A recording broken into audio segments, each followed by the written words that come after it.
আলাইকুম। এটা হলো একটা বাড়ি 4। এটা একটা বাড়ি 4 গাছ, ফুলের মাদার গাছ। তো এটাও প্রসেস করতেছি। এটাও 5-7টা আইটেমের ভালো বীজ দিব ইনশাল্লাহ। যে নিডাল এটা দিচ্ছি থেকে থেকে নতুন আগা ছাড়তেছে, নতুন আগা নিতেছে। তো এই নতুন আগা কয়টা আসলেই এটা আরও কয়েকটা বীজ দেব ইনশাল্লাহ।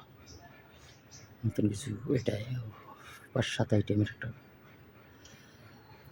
আসলে হলো এগুলা দিলে যেমন উন্নত জাতের সংরক্ষণের বিষয় একটা, আর বিভিন্ন ধরনের ভালো জাতের ফল থাকলে ফল ধরলে আসলে অনেক সুন্দর লাগে। আসলে খাবার চেয়ে আসলে দেখতেই আসলে অনেক সুন্দর লাগে, কারণে আসলে শখ থেকে আসলে এগুলা। তো ঠিক আছে, ভালো থাকবেন, সুস্থ থাকবেন। এই প্রত্যাশায়, খুদা হাফেজ। আসসালামু আলাইকুম।